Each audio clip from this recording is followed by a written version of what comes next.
जैसे रिस्पॉन्स लेता हूँ ना, ऐसे इस चीज का भी रिस्पॉन्स ले लूंगा, उसकी टेंशन मतलब वो समझ जाएगी सब चीजें। आगे से ध्यान रखियो बस थोड़ा सा, है ना, कि पहले वाला तो चल कच्ची मिट्टी का, वरना अगली बारी मैं भड़का दूंगा तेरे खिलाफ तेरे पेरेंट्स को।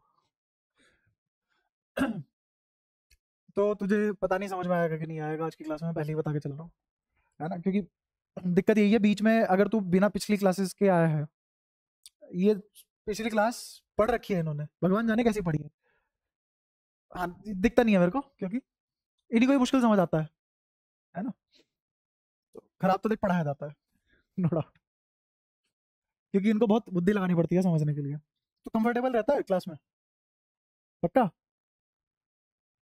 तुम तीनों रहते हो कंफर्टेबल? हाँ, अब नहीं होना क्योंकि तुम पढ़ नहीं रहे हो। ठीक है, आगे कार्यक्रम शुरू करते हैं। हमने कर लिया था क्लाम स्लो कर लिया था हमने, क्लाम स्लो के बारे में जान लिया था सब कुछ, है ना। तो छोटा छोटा संक्षेप में बताऊं, पहली चीज मैंने क्लाम स्लो के बारे में क्या बताई थी कि ये सिर्फ और सिर्फ किसके लिए वैलिड है? पॉइंट चार्ज के लिए। सिर्फ और सिर्फ किसके लिए वैलिड है? पॉइंट चार्ज के लिए। अगले आने वाले समय में तुम्हारे ही सामने ये प्रूव करूंगा कि पॉइंट चार्ज नाम की कोई चीज नहीं होती, तो फिर हम पढ़ के रहे थे, मजाक चल रहा था, वो सारी बातें डिस्कस होंगी, है ना। बट अभी के लिए तुम ये याद रखो कि कूलम्ब्स लॉ सिर्फ और सिर्फ पॉइंट चार्ज के लिए वैलिड है, पहली चीज। दूसरी चीज, हाँ कूलम्ब्स लॉ सेंट्रल फोर्स है। अरे बैठ जाए, आगे बैठ जा भाई, कहीं भी बैठ जा, इतनी सारी जगह है उसमें भी ढूंढ रहा है। मान ले अगर बहुत सारे बच्चे होते तो तू तो बैठ ही नहीं पाता, मारियो बन के घूमता रहता है इधर उधर, कहाँ बैठू कहाँ बैठू, तुरंत बैठ। दूसरी बात क्या थी कूलम्ब्स लॉ के बारे में? कि वो सेंट्रल फोर्स है। सेंट्रल फोर्स से क्या मतलब, क्या है इस बात का बताओ? कंजर्वेटिव है और रियल फोर्स है, और बस इतना ही पढ़ के आए हो? हाँ, इनवर्ड या आउटवर्ड डायरेक्शन में लगेगा, मतलब कहाँ लगेगा? Line joining the two charges, मतलब लाइन ऑफ एक्शन क्या लोगे लग सकता है, एंगा महंगा नहीं लग सकता। अच्छा, सेंट्रल फोर्सेस ठीक है, समझ आता है। फिर ये कंजर्वेटिव फोर्स का मतलब क्या है?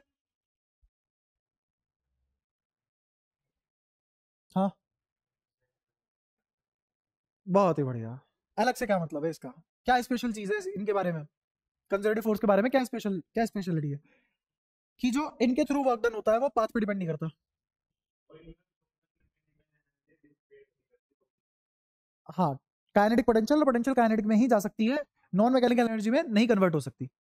ठीक है, खैर ये सारी बातें धीरे धीरे याद करवा दूंगा मैं। आज तुम्हें जितने भी नए हैं जिन्होंने 11th नहीं पढ़ी है उनको अटपटी लग सकती है।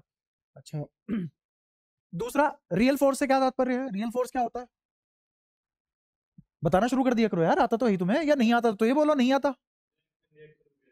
जो एक्शन रिएक्शन पेयर क्या होता है? अब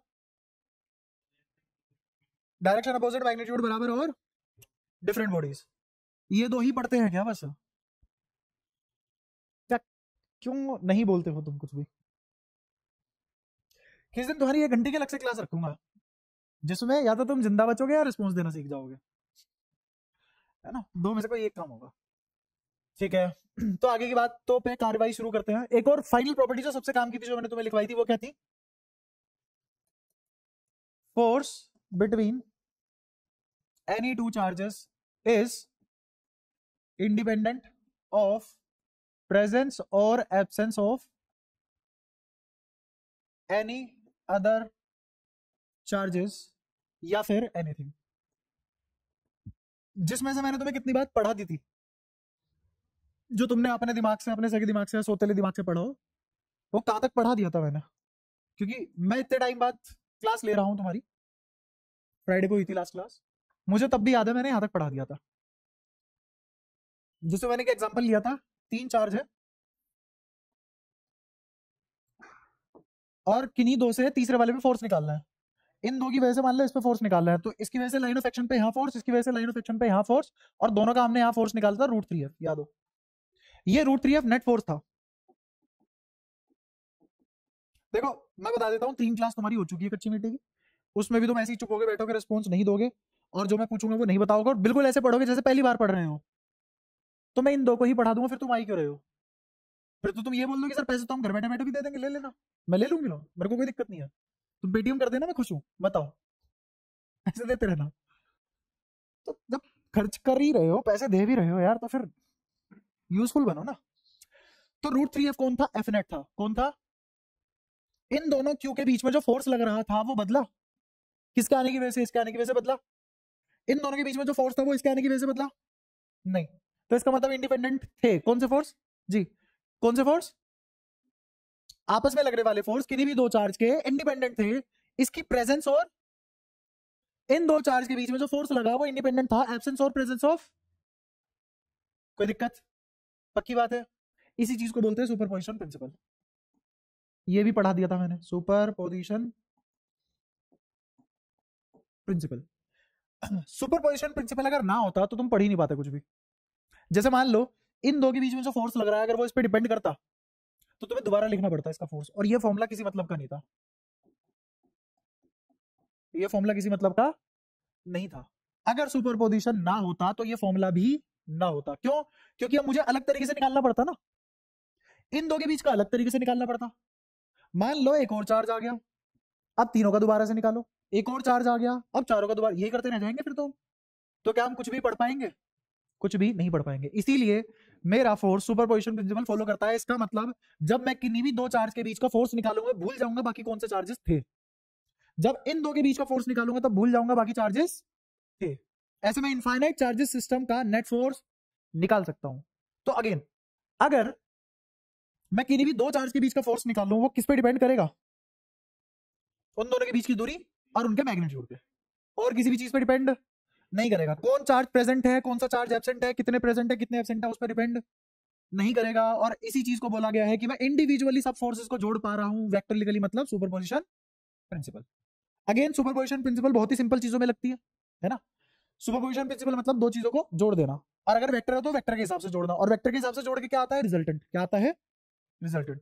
तो सभी फोर्सेस का रिजल्टेंट निकाल लेना है सुपरपोजिशन प्रिंसिपल। ठीक है, जब कुछ चेंज ही नहीं हुआ तो फिर ये √3f कहां से आ गया? हाँ, तो क्या चेंज होता है पूरी कहानी में? क्या चेंज हो गया? नेट फोर्स चेंज हो चुका है। तो अब दोबारा से पूरी बात कर लेते हैं हम। किन्हीं भी दो चार्ज के बीच में लगने वाला फोर्स क्या डिपेंड करता है प्रेजेंस और एब्सेंस ऑफ अनदर चार्ज पे? नहीं। क्या उनके बीच में लगने वाला नेट फोर्स क्या बदल जाता है? हाँ। तो इसका मतलब कौन बदला? नेट फोर्स बदला। कौन नहीं बदला? इंडिविजुअल फोर्स नहीं बदला। तो individual force never changes but net force changes. और नेट फोर्स चेंज क्यों हुआ? Superposition principle. किसकी वजह से चेंज हुआ? Superposition principle. तो मैं मान के चलता हूं तुम्हें सारी की सारी कहानी समझ में आई है। मैंने कोई डेफिनेशन नहीं लिखवाई है, मैंने समझाने पे ध्यान दिया। समझाने पे ध्यान दूंगा तो न्यूमेरिकल हो पाएंगे। कहानी तुम इंग्लिश में अपनी तरफ से बना के फिर भी लिख पाओगे।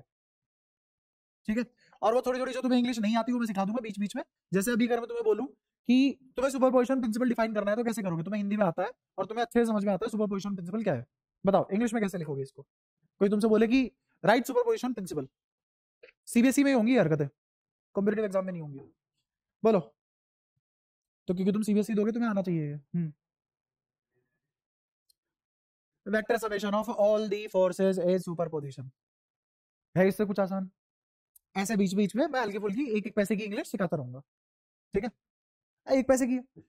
दोबारा बोलो क्या बना सुपरपोजिशन प्रिंसिपल? लिख मैं फिर भी नहीं रहा। Vector summation of all the forces is called superposition principle. ये वेक्टर समेशन किसी भी फोर्स का या किसी एक पॉइंट पे लगने वाले सभी फोर्स का, एक पॉइंट पे लगने वाले सभी फोर्स का। तो अब रीडिफाइन करते हैं अपने डेफिनेशन को और ज्यादा बढ़िया बनाते हैं। कैसे बना सकते हैं? Vector summation of all the forces at a point is called. अब लिखवाओ, बताओ क्या लिखूं? तुम बोलोगे मैं लिखूंगा, नहीं बोलोगे नहीं लिखूंगा, आगे बढ़ जाऊंगा।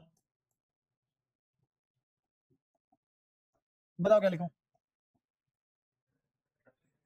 वेक्टर समेशन को ऐसे लिख दूं? तुम मत लिखना ऐसे, नंबर कट जाएंगे। तुम क्या लिखोगे? SUMMATION। ठीक है, vector summation of all the forces at a point is called superposition principle. Is called superposition principle या फिनोमेना ऑफ सुपरपोजिशन प्रिंसिपल। ये तुम अपने हाथों से अपनी अकल से लिख सकते हो। इतना तो मैं मान के चल रहा हूँ कि तुम दूसरी क्लास से ये चीज सीखते हो आ रहे हो। क्वेश्चन कॉपी करो, बाद में is called is known as या फिनोमेना इज, ये तुम लगाना जानते हो। ठीक है, ठीक है। चलो भाई, सुपरपोजिशन प्रिंसिपल में हमने कल टेस्ट लिया था, जो हमने क्विज खेला था, उसमें क्वेश्चन किए थे और तुम्हें थोड़ा थोड़ा फेंट आइडिया लग गया होगा कि हाँ वेक्टर कितना जरूरी है। और यहीं से तुम्हें पता लग रहा होगा वेक्टर कितना जरूरी है। मैंने लिखा है वेक्टर समेशन। ऐसे नहीं है कि एक 5 न्यूटन का फोर्स यहाँ लग गया, 2 न्यूटन का फोर्स यहाँ लग गया, बीच का एंगल 60 डिग्री हो गया, तो बताओ आंसर कितना? तो तुम बोल दोगे 7। ये गलत हो जाएगा। कोई बता सकता है इन दोनों का आंसर क्या आएगा? क्या इस पिक्चर, इस डायग्राम और इस डायग्राम में कोई फर्क है? कोई फर्क नहीं है। समझ आता है? अगर कोई फर्क नहीं है तो तुम कैसे निकाल सकते हो, इधर क्या आ जाएगा, इधर आ जाएगा 2 cos थीटा या 2 sin थीटा, 2 sin थीटा, इधर 5 sin थीटा, इधर 2 cos थीटा और 5 cos थीटा, इन दोनों को ऐड करो, इन दोनों को ऐड करो, ये दोनों तो घटेंगे, ये दोनों ऐड करेंगे। या फिर दूसरा ऑप्शन क्या है तुम्हारे पास, 2 का स्क्वायर प्लस 5 का स्क्वायर प्लस 2 × 5 × cos 60 का अंडर रूट, ये तो आ गया मैग्नीट्यूड, डायरेक्शन tan थीटा से निकाल लेना। तो यहाँ कोई रिजल्टेंट आएगा तुम्हारा, ये एंगल अल्फा होगा, तो tan अल्फा किसके बराबर होता है, tan अल्फा बराबर हो जाएगा तुम्हारा किसके, 2 sin अपॉन में 5 + 2 cos, ये tan अल्फा आ गया। ठीक है, तो मैं अपनी तरफ से ये मान के चल रहा हूं कि ये सब तुम्हें आता है, क्योंकि मैं बहुत बच चुका हूं, पिछले 1 हफ्ते से मैं तुम्हें फोर्स कर रहा हूं कि पढ़ के आ जाओ, पढ़ के आ जाओ, पढ़ के आ जाओ, और कहां से पढ़ के आना है वो भी बता चुका हूं। ठीक है, तो अगर तुम अभी भी इनका जवाब फ्रिक्वेंटली नहीं दे पा रहे हो, अभी भी तुम इनका जवाब इस तरीके से नहीं दे पा रहे हो, रात में 3 बजे नींद खराब हुई और तुमसे कोई चाटा मार के पूछ ले बता रिजल्टेंट क्या है, तो तुम बता पा रहे हो।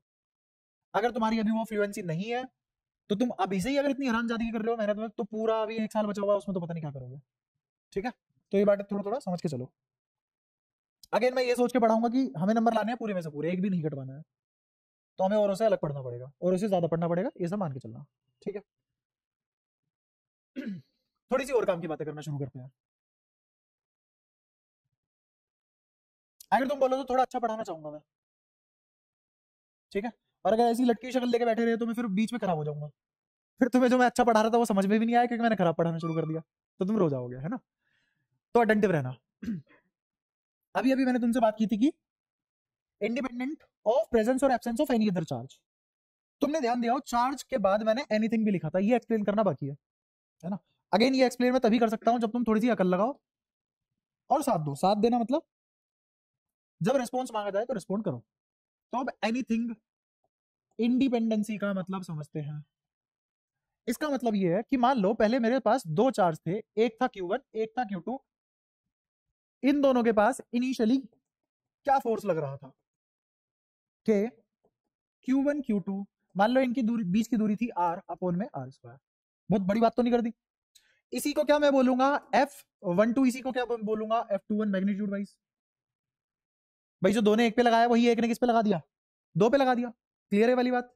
इसको कैसे लिखते हैं, इस वाले फोर्स को कैसे लिखते हैं, ये इस पे जो फोर्स लगाया तो नहीं लगा सकता, कौन लगाएगा इस पे फोर्स, 1 लगाया किसने है, 1 ने, और लगा किस पे, जिस पे अत्याचार होते हैं वो पहले आता है ना। कौन चीखेगा, जिसको दर्द हुआ, फोर्स इस पे लगा तो यही बोलेगा पहले 2, तो F21।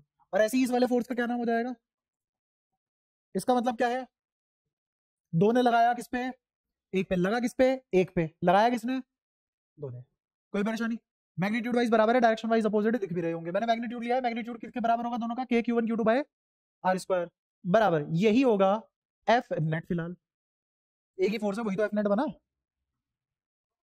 कहां थे, वैक्यूम या एयर, कहां थे वैक्यूम या एयर। सिचुएशन बदलते हैं, सिचुएशन अब ऐसे बदलेंगे, इसको थोड़ा सा छोटा कर रहा हूं ताकि जगह बने।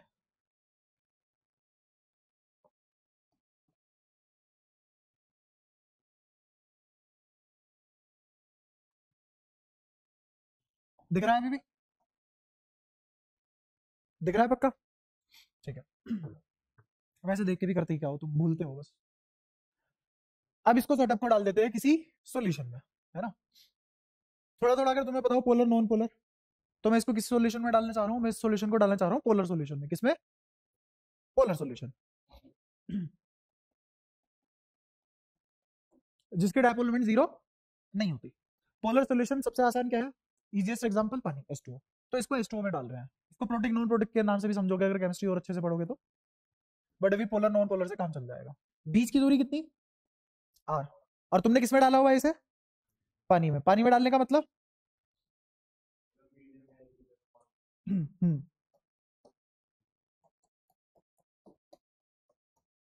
यहां चारों तरफ कौन सा मीडियम फैला हुआ है, पानी फैला हुआ है। अब होगा क्या, पानी के पास 2 चीजें हैं, एक है H+ और एक है O-, H2O, 2 हाइड्रोजन पे 1 ऑक्सीजन, यहां तो कोई परेशानी। O पे नेगेटिव है, ये चार्ज पॉजिटिव है, तो इसको कौन घेरेगा, ये Q2 और Q1 दोनों पॉजिटिव है, अगर तुम्हें किसी चार्ज का सिंबल नहीं दिया तो उसका अपनी मर्जी से क्या मान लोगे, पॉजिटिव। तो ये भी पॉजिटिव, ये भी पॉजिटिव, इसको कौन घेर लेगा, वो नेगेटिव घेर लेंगे। तो चारों तरफ क्या आ जाएंगे इसके, क्या अब यहाँ नेगेटिविटी बढ़ गई, ये नेगेटिव चार्ज बढ़ गया। तो ये जो नेगेटिव चार्ज डेवलप हो गया इसके चारों तरफ, ये इस पे अट्रैक्टिव फोर्स लगाएगा रिपल्सिव, और ये Q2 इस पे कैसे फोर्स लगा रहा है। तो क्या मैं ऐसे लिखूंगा इसको, नाम बताओ इस फोर्स का, फोर्स ऑन वन, लगा किस पे, वन पे, किसने लगाया, टू पे। और इस पे इधर फोर्स किसने लगाया, ओ माइनस। ओ माइनस कहां से आया, मीडियम से। तो मैं क्या इसको बोल सकता हूं कि ये मीडियम की वजह से आया, ये वाला फोर्स किसकी वजह से आया, मीडियम की वजह से आया। बताओ कोई दिक्कत। ठीक है, अब मैं यहाँ पे ये तीनों चीजें लिखना चाहूंगा, कौन कौन, इनिशियल तो ही, एफ नेट लिखना चाहूंगा और F12 लिखना चाहूंगा। तो मेरे को बताओ F12 अब क्या लिखा जाएगा,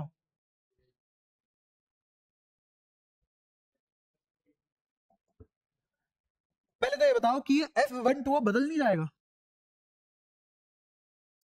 क्या F12 बदलेगा, है ना, में जवाब दो। जवाब हर किसी का देना मैंडेटरी है, क्या बदलेगा, ऐसे अलग अलग ना पूछना पड़े यार, बहुत टाइम लगता है। जल्दी बताओ सारे के सारे मिलके, क्या F12 बदलेगा। कोई रिएक्शन नहीं है, कोई रिएक्शन नहीं है, कोई रिएक्शन नहीं है, कोई रिएक्शन नहीं है। क्या चाहते हो भाई, मैं ही चला जाऊं, जब तक नहीं खुद से बोलोगे ना कोई समझ नहीं आएगी। मैं फटाफट इतनी तेज बोल के आगे निकल जाऊंगा, आज ही चैप्टर खत्म करा के चला जाऊंगा, रोते रह जाओगे, अगली क्लास से खुद ही नहीं आओगे। तो जब तुम, मैं मान के चलूं तुम्हें सब समझ में आता है, तुम बोलते हो नहीं, समझ में तुम्हें सब आता है, तो मैं तो फटाफट सारी चीजें गा के अलग हो जाऊंगा। मेरे को सिलेबस खत्म कराने में टाइम थोड़ा लगेगा, 15 क्लास आओ सिलेबस खत्म। तुम्हें क्या लग रहा है बहुत भयंकर चीजें हैं जो मैं बता रहा हूँ, या बहुत बड़ी बातें हैं, तुम्हारे लिए नहीं है इसलिए तुम्हें टफ लग रही है, वरना 2 घंटे से ऊपर का चैप्टर ही नहीं है 12वीं का। जल्दी बोलो, F12 चेंज होगा, नहीं होगा, क्यों नहीं होगा, इंडिविजुअल फोर्स है, अभी बढ़ गया है, कसम खा के आए थे, इंडिविजुअल फोर्स नहीं बदलते हैं भाई साहब। तो F12 पे कोई फर्क, F12 आज भी क्या रहा, कोई दिक्कत। ये Fm भी एक इंडिविजुअल फोर्स है, Fm भी एक इंडिविजुअल फोर्स है, क्या ये बदलेगा, ये भी नहीं बदलेगा, ठीक है। तो बदला क्या फिर, इस पे अब नेट फोर्स भी तो लग रहा होगा Q1 पे, तो Q1 पे जो बदलने वाला फोर्स है वो अब F नेट है, और अब F नेट इसके बराबर नहीं होगा। तो कौन बदला भाई, F21 तो आज भी यही रहा, लेकिन F नेट को मैं ये नहीं लिख सकता, क्या लिख सकता हूं F नेट को, F नेट को लिखा जाएगा F12 vector plus Fm as a vector. तो क्लियर कट अब मैं F नेट को इसके इक्वेट नहीं कर सकता, तो बदला कौन, F नेट बदला, F12 नहीं बदला क्योंकि वो इंडिविजुअल फोर्स था। तो अब समझो, हिंदी में समझो, Q2 ने Q1 पे जो फोर्स लगाया वो आज भी उतना ही लगा रहा है, मीडियम जो फोर्स लगा रहा था वो भी आज उतना ही लगा रहा है, but net force on Q1 इन दोनों की वजह से बदल चुका है। 3 बातें बोली है, तीनों हिंदी में बोली है, क्या समझ में आई है, याद भी रखोगे, क्योंकि अगर ये बात याद नहीं रखोगे कैपेसिटर तुम्हें कभी कोई अच्छा नहीं पढ़ा पाएगा, मेरा छोड़ो, तुम खुद पढ़ लेना है, किसी तुरंखा से पढ़ लेना, किसी साइंटिस्ट से पढ़ लेना, वो नहीं समझा पाएगा तुम्हें कैपेसिटर क्या चीज है, जब तक ये चीज नहीं, क्योंकि मेरे को तो पता है ना आगे आगे क्या चीज आनी है, रटवाना मेरे को कुछ है नहीं, तो मैं ये समझा के चलूंगा चीजें। अगर मैं वेक्टोरिकली जोड़ू तो मैं साइन के साथ जोड़ूंगा ना चीजों को, इन दोनों वेक्टर के बीच में कितना एंगल है, 180। जब वेक्टर 180 पे जुड़ते हैं तो कौन से 180, -1, तो क्या F12 माइनस Fm आ जाएगा F नेट। अब तुम घर जाके रो दोगे, हाँ सर ने प्लस लिखा है नीचे माइनस दिया है, बदतमीजी है, क्योंकि यहाँ मैंने साइन के साथ लिखा है, क्योंकि Fm F12 के 180 पे पड़ता है, और 180 पे पड़ने वाले वेक्टर नेगेटिव हो जाता है। इतनी बात समझ में आई, तेरे को मुश्किल ही समझ में आएगा, देख आज की क्लास में कुछ भी, तेरे को पिछली क्लासेस का पढ़ना पड़ेगा, है ना। ठीक है, बाकी कन्विंसिंग पार्ट यही है कि रिलेट करके पढ़ा तो अच्छा लगेगा, मतलब अच्छा क्या लगेगा, नंबर अच्छे आएंगे, है ना, बाकी तो अपनी अपनी चॉइस है, अपनी प्रेफरेंस है। तो यहाँ तक सब पहुंचे मेरे साथ साथ। अब मैं अगली स्लाइड यूज करूंगा और तुम्हें एक और बढ़िया चीज बताऊंगा, ये जो K Q1 Q2 bye R square लिखा था, इस K का मैंने कोई नाम दिया था, याद है किसी को, हाँ कोलंबियन कांस्टेंट, दूसरा इलेक्ट्रोस्टैटिक कांस्टेंट, इलेक्ट्रोस्टैटिक कांस्टेंट, और वैल्यू क्या थी इसकी, 9 इंटू 10⁹9, यूनिट क्या थी, न्यूटन मीटर स्क्वायर पर कूलम्ब स्क्वायर। ये सारी बातें बता दी थी, ये तो बता ही दिया था इतना। इसके बाद इसमें और भी सारी बातें हैं। अगर मैं इस के को ओपन करूं तो इसमें कुछ और चीजें मिलेगी। असलियत में के होता है 1/4πε0। के क्या होता है? 1/4πε0। 4 पाई के बारे में तुम जानते ही जानते हो, खूब सोए होंगे, है ना। और एप्सिलॉन नॉट को बोलते हैं permittivity of free space. Permittivity of free space. अब मैं तुम्हें दो चीज साथ साथ समझाऊंगा। एक तो वो एनीथिंग पे डिपेंड नहीं कर रहा है, दूसरे परमिटिविटी होती क्या है। दो चीजें बताने वाला हूं, ठीक है। तो परमिटिविटी ऑफ फ्री स्पेस का मतलब ये होता है, परमिट से मतलब कितना अलाउ कर रहा है, कितना अलाउ कर रहा है, किसको? फोर्स को। तो किसी फोर्स को कौन सा मीडियम कितना अलाउ कर रहा है वो क्या है? हर कोई तुम्हें ऐसे ही बताएगा, मैंने भी ऐसे ही बताया, पर मैंने गलत बताया। अब जो मैं बताऊंगा वो सही होगा। पहले मैंने वो बताया जो मार्केट में है और जो गलत है कहना। अब मैं बताऊंगा जो मार्केट में नहीं है और सही है कहना। ये जो परमिटिविटी है, परमिटिविटी ऑफ फ्री स्पेस है, इसका मतलब है कितना रोक रहा है, अलाउ नहीं, कितना रोक रहा है।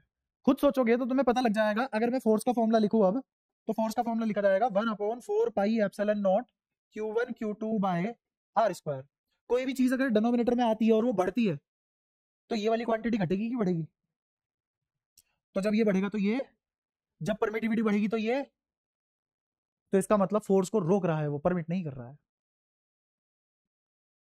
पहली बात तो ये समझ आती है।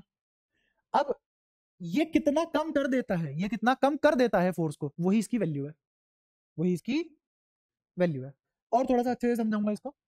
पहले तो इसकी वैल्यू देख लो। एप्सिलॉन नॉट की वैल्यू होती है 8.85 × 10⁻12। यूनिट कौन कौन लिखवा सकता है तुम में से? हाँ बिल्कुल, इसकी उल्टी हो जाएगी, coulomb square upon newton metre square. कोई अगर तुम में से ऐसा बच्चा हो कि सर हमें यूनिट डायमेंशन सिखा दो,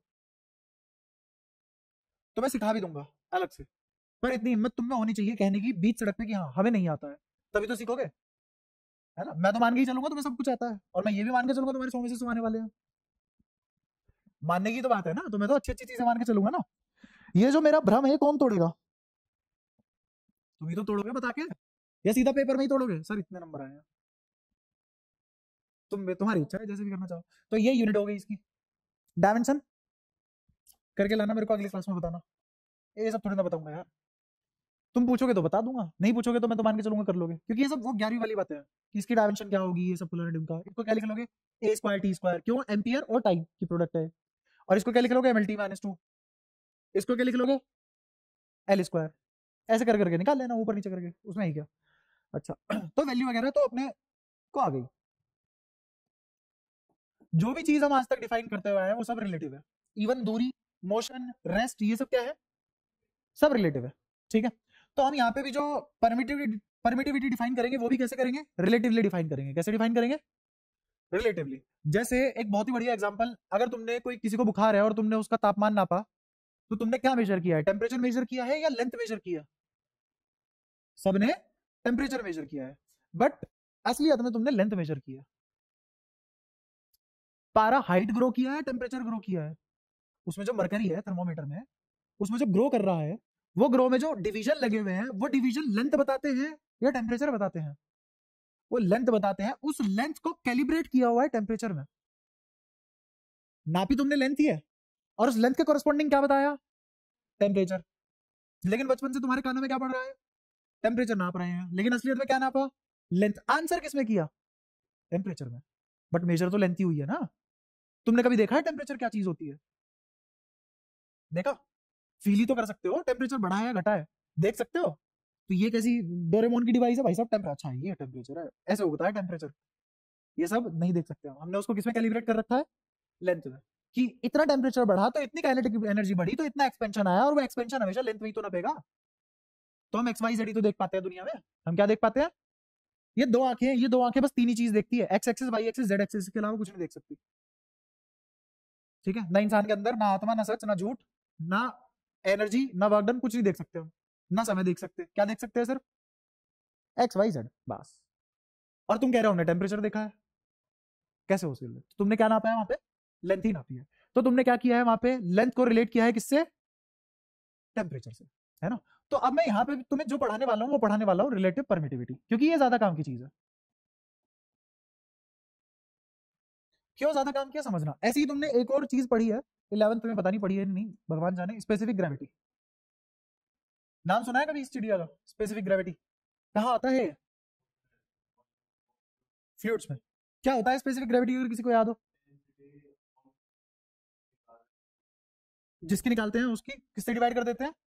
अब फायदा क्या है इस चीज का? एक तो चलो डेंसिटी ऑफ वाटर होगी, डेंसिटी ऑफ वाटर होगी, वो है 1000 kg पर मीटर क्यूब। ऐसी डेंसिटी ऑफ मरकरी होगी, वो कितनी है? 13600 kg मीटर पर क्यूब। एक तो देखो कितनी बड़ी बड़ी वैल्यूज हैं, पहली खराब बात। दूसरी बात, मुझे यूनिट लगानी पड़ रही है पीछे, तो दो खराब बातें हैं। एक, यूनिट का ध्यान रखना पड़ रहा है, दूसरा वैल्यूज बहुत बड़ी है। तो हमने क्या किया, हमने कहा स्पेसिफिक ग्रेविटी डिफाइन करते हैं, रिलेट करते हैं इनको। रिलेट कैसे किया?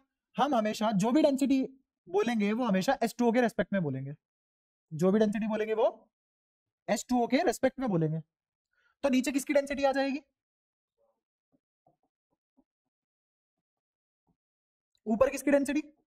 मटेरियल। मटेरियल क्या लिया है मैंने? मरकरी। तो मेरे को बताओ स्पेसिफिक ग्रेविटी ऑफ मरकरी किसके बराबर आ गई? क्या यूनिट से यूनिट कट गई? क्या ये 2 0 से 2 0 कट गई? तो स्पेसिफिक ग्रेविटी कितनी आ गई? 13.6 kg पर मीटर क्यूब। नहीं, इसकी कोई यूनिट तो क्या बस एक नंबर है और छोटा सा नंबर है? क्या बहुत आसान इंफॉर्मेशन नहीं हो गई? अब खुद देख लो, डेंसिटी डिफाइन करना ज्यादा सही है या स्पेसिफिक ग्रेविटी डिफाइन करना ज्यादा सही है? तुम क्या पसंद करोगे कि तुम्हें डेटा किस फॉर्मेट में मिले?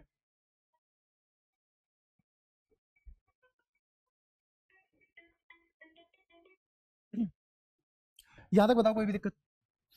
तो इसीलिए हम चीजों को रिलेट करके पढ़ना पसंद करते हैं। एक तो यूनिट खत्म हो जाती है, ऊपर से डेटा इजी हो जाता है। अब तुमने खुद देखा एप्सिलॉन नोट की वैल्यू जैसे मैंने पीछे लिखी कितनी थी? 8.85 इंटू 10⁻⁻12 और कूलम्ब स्क्वायर अपॉन में न्यूटन मीटर स्क्वायर इसकी यूनिट। अगर सारी की सारी परमिटिविटी मुझे कोई ऐसे बोल बोल के बताने लग जाए और 6-7 बता दे, चाटा लग जाएगा उसमें। बस कर भाई, बस कर, कान में से खून आ गया। खुद सोचो ना, हर बार ऐसी ऐसी वैल्यू बोले कोई, और हर बार बोले कूलम्ब स्क्वायर पर न्यूटन मीटर स्क्वायर, परेशान नहीं हो जाओगे? नहीं हो जाएगी वो चीज। तो हम क्या डिफाइन करते हैं? Relative permittivity. जैसे यहाँ पानी के रेस्पेक्ट में सारी चीज डिफाइन है, ऐसे यहाँ फ्री स्पेस के रेस्पेक्ट में सारी चीजें डिफाइन है। तो हम क्या लिखेंगे? परमिटिविटी ऑफ फ्री स्पेस नीचे, क्योंकि जिससे कंपेयर करते हैं वो कहाँ आता है? डिनोमिनेटर में। जिससे कंपेयर करते हैं वो कहाँ आता है? डिनोमिनेटर में। और कंपेयर जिसको कर रहे हैं वो ऊपर आएगा न्यूमिनेटर में। तो किसको कंपेयर करेंगे? Permittivity of medium. और ऐसे करके हमने एक रिलेटिव परमिटिव नाम की चीज बना ली। क्या बना ली? परमिटिविटी। हम सिर्फ मीडियम की बात नहीं करेंगे, क्योंकि जब मीडियम की परमिटिविटी की बात करनी पड़ेगी तो मेरे को ऐसी वैल्यूज बोलनी पड़ेगी। जैसे मान लो किसी मीडियम की परमिटिविटी होगी 7.683 इंटू 10⁻⁻11 और coulomb square newton metre square. ये किसी मीडियम की परमिटिविटी है। देखो कितना मुश्किल है ना? बट वहीं पे मुझे अगर रिलेटिव परमिटिविटी बोले तो एक तो यूनिट लिखनी पड़ेगी और वैल्यू बहुत छोटी आएगी, वैल्यू बहुत छोटी आएगी। जैसे example, permittivity of relative permittivity है, अगर मैं पानी की निकालूं तो कितनी आएगी? वो 80। देखो कितनी आसान है ये। कहाँ ये वैल्यूज और यूनिट, कहाँ सीधा 80। कितना आसान हो गया। तो इसीलिए हम क्या डिफाइन करना पसंद करेंगे हमेशा? Relative permittivity. और ये क्या लिखी हुई है ऊपर? Permittivity of medium. नीचे क्या लिखा हुआ है? Permittivity of free space. तो यहां से तुम्हारे पास जो काम की चीज बनी वो बनी एप्सिलॉन एम एप्सिलॉन नोट। बताओ यहां तक सारी बातें क्लियर है क्या? इस स्लाइड पे मैंने जो भी पढ़ाया तुम्हारी बुद्धि तक पहुंचा? मेरी एक सेकंड लगती, मैं ये लाइन लिखवा देता और तुम्हें रटवा देता और आगे बढ़ जाता। बट तुम जिंदगी में यही रह जाते कहोगे कहाँ इस्तेमाल करें हम इसका। अब तुम इस्तेमाल कर पाओगे चीजें। उन्हीं को तो पढ़ने का फायदा है जो तुम इस्तेमाल कर पाओ। फॉर्मेलिटी का क्या फायदा? तो इसीलिए जिस लहजे में पढ़ाया अगर उस लहजे में याद रखोगे तो बहुत जगह इस्तेमाल कर पाओगे, बहुत जगह। इवन रे ऑप्टिक्स में भी मैं इसको रिलेट करा दूंगा। ठीक है? तो ये सारी की सारी कहानी पता होनी चाहिए तुम्हें। अगर ये कहानी मेरे को पता है तो ये जो यहाँ पे लिखा हुआ है फोर्स, ये किसके अंदर फोर्स लिखा हुआ है? ये फोर्स किसके अंदर लिखा हुआ है? फ्री स्पेस में, है ना? बहुत टाइम लगाया तुमने, ठीक है। तो ये कहाँ निकाला हमने? ये फोर्स निकाला इन फ्री स्पेस। यहां तक कोई दिक्कत? ठीक है। अब और पीछे आओ, हम ये वाली कहानी पढ़ रहे थे। तुम्हें परमिएबिलिटी तो मतलब समझ आ गया ना? परमिएबिलिटी कह रहा हूँ, परमिटिविटी तो समझ आ गई ना? एक बार बताना क्या होती है परमिटिविटी फिर से। हाँ, कितना रोक रहा है फोर्स को? कितना रोक रहा है? कौन? मीडियम। तो पूरी लाइन बोल दो एक बार, तुम्हें पता होनी चाहिए। है ना। तो इसको ऐसे भी तो बोल सकते हैं कि ये वो फैक्टर है जिससे फोर्स मीडियम में घट जाता है। बोल दो फिर से। वो फैक्टर जिससे फोर्स किसी मीडियम में घट जाता है। अब मैंने तो ये पढ़ा है भाई, इंडिविजुअल फोर्स तो नहीं बदलते, तो कौन घटा होगा? Net force. तो अब पूरी लाइन क्या बनी, काम की लाइन, सितारा लाइन क्या बनी अपनी? हाँ, factor by which net force on a charge in a medium reduces. नहीं आया समझ? एक बार बोल के बता। हाँ ठीक है, तो पहले भी तो बोल सकता था, दोबारा बोले तेरे पूछने से। ठीक है। दोबारा सुनो, पहले हिंदी में बोलता हूँ फिर इंग्लिश में बोलूंगा, है ना, ताकि तुम्हें दोनों को रिलेट कर पाओ और तुम देखो कि शब्दों का जाल कैसे बुना जाता है। ये वो फैक्टर है जिससे फोर्स किसी मीडियम में घट जाता है। कौन सा फोर्स? Net force. दोबारा से, ये वो फैक्टर है जिससे नेट फोर्स किसी मीडियम में घट जाता है। किस पे? चार्ज पे। ऑब्वियसली एक चार्ज पे हो गए। इंग्लिश में कैसे बोलेंगे? It is a factor by which net force on A charge reduces in a medium. ठीक है।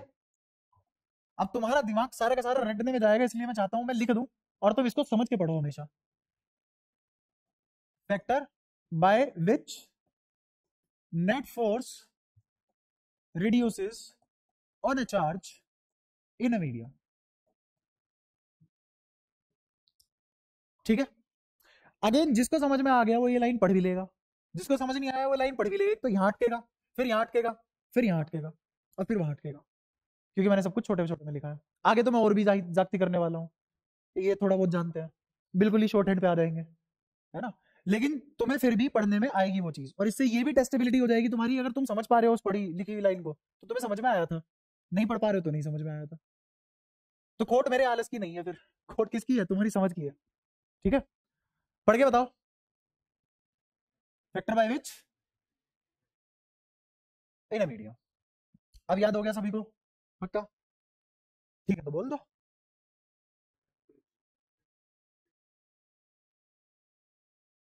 इन अ मीडियम। जरूरी नहीं है कि बिल्कुल ही एग्जैक्ट ये लाइन रटो, मैं चाहता हूं तुम्हें पता होना चाहिए लाइन कह क्या रही है, वर्ड बाय वर्ड। ये नहीं है कि तुम आगे पीछे, मैं इसको ऐसे भी लिख सकता हूं कि factor by which net force reduces in a medium on a charge. तुम्हें क्या पता होना चाहिए? मतलब पता होना चाहिए। इंग्लिश तो तुम खुद भी बना लोगे, और प्रैक्टिस करोगे अपने आप बनाना सीख जाओगे। वरना तुम्हें क्या लगता है वहां पे बीबीसी रट के जाओगे? नहीं, तुम हिंदी में समरी पढ़ोगे, लिटरेचर में हिंदी में समरी पढ़ोगे, और फिर पेपर में तुम बना के लिख के आओगे। कोई नहीं पढ़ता बारी में आके ऐसे इंग्लिश की, हाँ एनसीईआरटी की किताब पढ़ेंगे, एक एक लाइन इसकी इंग्लिश की, और पूरी की पूरी रट के वही लिख के आएंगे एग्जाम में। फिर तो इंग्लिश ही पढ़ोगे पूरे साल बस। तो वो स्किल तुम्हारे पास है कि तुम अपनी तरफ से चीजें बना के लिख सकते हो। हाँ, आ जाओ इधर आ जाओ। अब सारी चीजें मैंने तुम्हें बता दी है, सारे हथियार तुम्हारे पास है, बस चीजें रिलेट करनी है कैसे कैसे। अब मैं तुम्हारे सामने ना एक चीज लिखूंगा, तुम्हें बताना है वो मैंने कौन सा फोर्स लिखा है।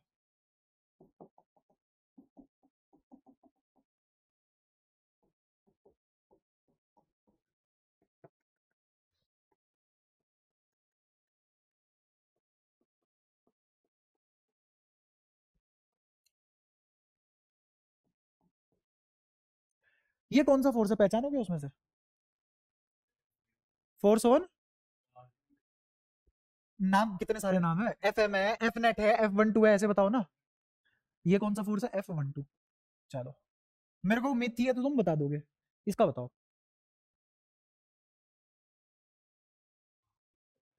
चलो ऑप्शन दे देता हूँ, वैसे सवाल बना लेते हैं तुम्हारा, एमसीक्यू सवाल बनाते हैं आओ।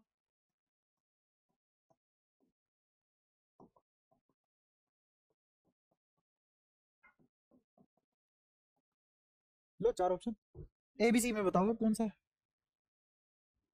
डी। कौन कौन है डी के साथ? हाथ खड़ा करो, क्योंकि बोलते हो तुम हो नहीं, हाथ तो चले। हाँ, और कौन कौन है सी के साथ? हाँ ठीक है, इससे मैं आंसर अभी एक्सपेक्ट नहीं कर रहा, उसकी तरफ मत देखना कोई अगर वो आंसर नहीं करता है ना। ये देख झाँक के देख रहा है, इतने पास से मत देख, बदनाम कर दूंगा।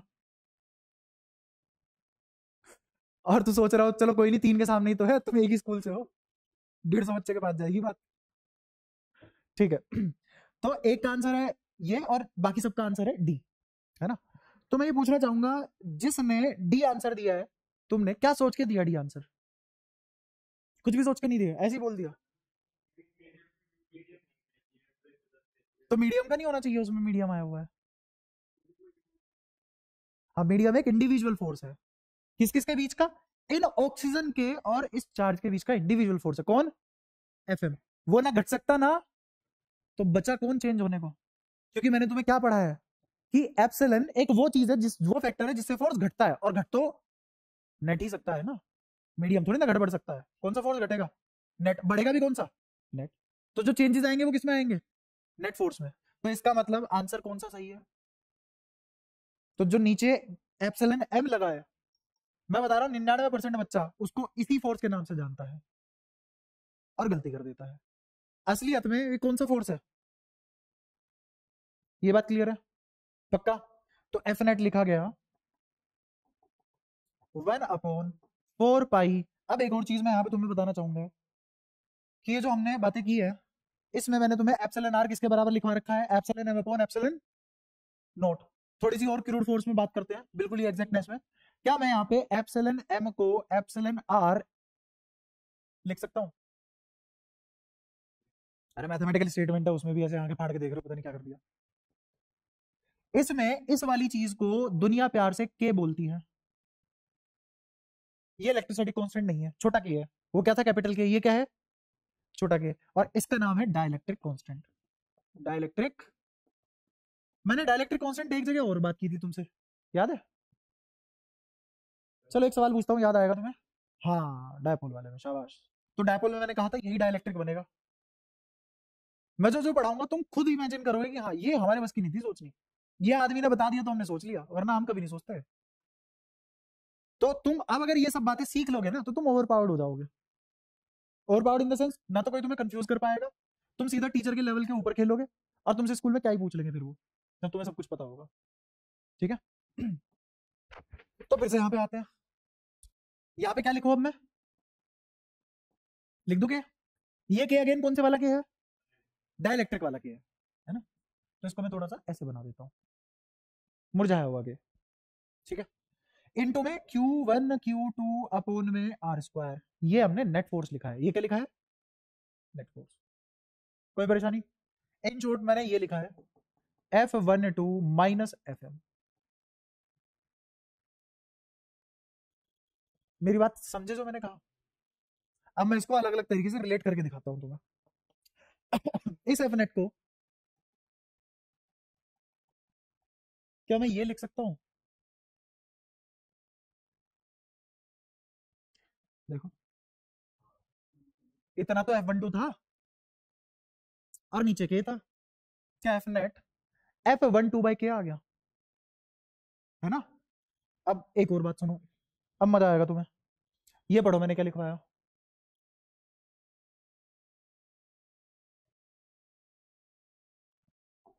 इनिशियली क्या फोर्स था, F12। इनिशियली क्या फोर्स था, दिख रहा है, मीडियम में डाला, मीडियम में डाला, कितना घट गया, यही तो वो फैक्टर है जिससे फोर्स घट रहा है, हो गया सब रिलेट। लेकिन ये जो फोर्स घटा है ये F12 नहीं घटा, ये कौन घटा है, अब आया समझ में। बाहर तो ये दोनों बराबर थे, लेकिन मीडियम में डलने के बाद F12 तो उतना ही रहा, लेकिन F नेट के टाइम्स घट गया, और ये सब मैंने प्रूव करके दिखाया, महज रटवाया नहीं। हाँ, जो डाइलेक्ट्रिक कांस्टेंट की वैल्यू है उसी वैल्यू के फैक्टर से ये फोर्स घटा। जैसे डाइलेक्ट्रिक कांस्टेंट 4 है, तो मेरा फोर्स कितना घट चुका है, 4 गुना घट चुका है। अब 1/4 बचा है मेरा फोर्स, कितना बचा है, कौन F12 1/4 बचा है या F नेट 1/4 बचा है, F नेट 1/4 बचा है। अब मेरे को बताओ, यहां तक कोई भी बात अगर तुम्हें कंफ्यूजिंग लग रही है तो तुम पूछ सकते हो। अगेन पूरे चैप्टर का सबसे टफ सिनेरियो डील किया है मैंने, पूरे चैप्टर में इससे टफ नहीं है अब कुछ, अब सब आसान है। यही वो बात थी जहां दिक्कत आ सकती थी, अगर तो एक ही बात है, फर्क क्या पड़ेगा, कोई फर्क नहीं पड़ेगा, तो वो पोलराइज हो गया और अब वो फिर से पोलर है। हाँ, अगर इन्फ्लुएंस कर सकता है ये, तो फिर इसने क्या कर दिया, नॉन पोलर को पोलर बना दिया और अब पोलर बन चुका है, फिर से ये वाली कहानी रिपीट हो जाएगी और फिर से डाइलेक्ट्रिक आएगा, है ना। क्या सारी बातें समझ आई, पक्का। यहाँ तक बताओ कोई भी दिक्कत आ रही हो किसी को भी। अब एफएम कैसे निकालेंगे? बहुत बढ़िया सवाल, आओ एफएम निकालते हैं। जाल चार्ज भी, हाँ बड़ा चार्ज होना चाहिए ना, तभी तो इन्फ्लुएंस कर पाएगा। ठीक है, कुछ मेरे पास सॉल्यूशन ऐसे होते हैं जो इजीली पोलराइज हो जाते हैं, जो बैटरी ही पोलराइज होने के लिए है। ठीक है, तो वो इजीली छोटे चार्ज से भी पोलराइज हो सकते हैं, वो तो सॉल्यूशन की प्रॉपर्टी है। ठीक है, अगेन सॉल्यूशन की प्रॉपर्टी कहां पढ़ते हैं हम? केमिस्ट्री में। बट फिर भी मैं दोनों चीजें रिलेट पैरेलली चलाते करूंगा, ठीक है, ताकि तुम और अच्छे से समझ पाओ चीजों को, कोई कंफ्यूजन ना आए। तो अब हम निकाल रहे हैं एफ मीडियम। एफ मीडियम कहां से निकालेंगे? क्या एफ मीडियम को मैं बोल सकता हूं F12 माइनस एफ नेट? ये सबको समझ आया? कहां से लिख दिया? किसी को पूछना हो तो फटाफट बताओ, मैं बता दूंगा, वरना आगे बढ़ते हैं। बढ़ू आगे? ठीक है, तो एफ एम कौन बराबर हो चुका है? एफ एम बराबर हो चुका है F12 माइनस F12 बाय के। F12 कॉमन निकाल लो, तो अंदर क्या बचा? 1 माइनस 1 अपॉन के। तो एफ मीडियम क्या लिखा जाएगा? एफ मीडियम लिखा जाएगा, F12 कितना था? 1 upon 4 pi epsilon nought Q1 Q2 by R square 1 minus 1 upon, ये लिखा गया एफ मीडियम। आ गया एफ मीडियम भी। अगर तुम्हें फंडेबाजी करने आती है और तुम्हें एक चीज अच्छे से समझ में आ चुकी है, तो तुम उसे कहीं किसी भी लेवल पे किसी भी तरीके से पीट लो। ठीक है, सारी बातें क्लियर है? पक्का? तो इसमें ऐसा खेल चला कि मेरा एप्सिलॉन नोट से तुमने कहा क्या मीडियम चेंज कर दिया? एप्सिलॉन एम कर दिया मीडियम। तो जो भी इफेक्ट आएगा वो किस पे आएगा? नेट फोर्स पे आएगा। जो भी इफेक्ट आएगा वो किस पे आएगा? और घटेगा भी कौन? Net force. तो जो नेट फोर्स लिखा जाएगा, नेट फोर्स लिखते टाइम तुम एप्सिलॉन नोट की जगह क्या यूज करोगे? Epsilon M. और एप्सिलॉन एम को क्या लिख लोगे? एप्सिलॉन नोट के, जिसकी दूसरा नाम क्या है इसका? Relative permittivity, mu. म्यू कह रहा हूं, एप्सिलॉन आर, एप्सिलॉन आर। तो ऐसे करके क्या मैं यहां से सीधा सीधा लिख सकता हूं एफ अपॉन के इज एफ नेट। लेकिन आज भी बात वही है कि मीडियम चेंज कर दिया है पर इंडिविजुअल फोर्स आज भी नहीं बदल रहा। कौन बदल रहा है? Net force. क्या मैं अब ये वाली बात भी समझा पाया? कहां गया अपना? क्या ये भी कंप्लीट? कोई दिक्कत? तो मीडियम भी फेंक दिया तुमने, इंडिविजुअल तब भी नहीं बदला। तुमने चार्ज लगा दिए, इंडिविजुअल तब भी नहीं बदला। क्योंकि अगर वो इंडिविजुअल फोर्स बदल जाता तो कलाम्स लॉ का कोई मीनिंग नहीं रह जाता। तुम्हें हर सिचुएशन के लिए अलग अलग कॉन्फ़िगरेशन लिखनी पड़ती। तो ऐसी चीज पढ़ कैसे लेता इंसान जब हर सिचुएशन के लिए अलग फॉर्मूला आता? क्योंकि सुपरपोजिशन जिंदाबाद है, इसलिए हर सिचुएशन के लिए अलग फॉर्मूला नहीं है, यही फॉर्मूला है। और जब भी हम किन्हीं दो चार्ज के बीच में फोर्स निकालेंगे तो भूल जाएंगे आसपास मीडियम है या दूसरे चार्जेस है। जो इफेक्ट आएगा वो किस पे आएगा? नेट फोर्स पे आएगा, इंडिविजुअल फोर्स पे नहीं आएगा। क्या ये सारी बातें क्लियर है? ये सारी बातें आज घर जाके नहीं पढ़ोगे तो अगले दिन तक तत्काल में हो जाएंगी सारी। तत्काल में मतलब तुरंत कौन? हाँ, सिचुएशन बना लेते हैं। दो चार्जेस है, आगे आर पे है, बिल्कुल। इस पूरे सेटअप को पहले ये था वैक्यूम में और अब हमने इसको सोल्यूशन में डाल दिया, बिल्कुल। अब इन दोनों का डिस्टेंस थोड़ा सा कम कर, कितना कम कर दिया वो भी तो बता। ए हो गया, ठीक है ना? क्यों सेम होगी? तुमने दूरी बदल दी, फिर तो होगी। मैंने कब कहा कि ये दूरी पे और मैग्नीट्यूड पे डिपेंड नहीं करता। दुनिया में पहली लाइन क्या पढ़ाई मैंने कूलम्ब्स लॉ की? दूरी के ऊपर डिपेंड करता है बीच की, और दोनों का मैग्नीट्यूड क्या है उस पर डिपेंड करता है। तो तुमने तो ऐसे ही दिल पे ले ली बात, हम तो बदलेंगे। अरे तो बदल लो, दूरी बदल लो उसकी, तो अब क्या इंडिविजुअल फोर्स बदल जाएगा? हाँ बदल जाएगा। दूरी बदलने से इंडिविजुअल फोर्स बदल जाता है। इंडिविजुअल छोड़ो, दुनिया के सारा फोर्स बदल जाता है दूरी बदलने पे तो। ठीक है, जैसे मान ले मेरा ये हाथ और इसका गाल, ठीक है, क्योंकि ये बुरा नहीं मानेगा अभी, बाकी मान सकते हैं, नहीं है ना? हाँ, तो मेरा हाथ और इसका गाल, और मैं यूं मारे जा रहा हूं इसको, यूं मारे जा रहा हूं, तो कुछ होगा उसे? क्योंकि दूरी ज्यादा है।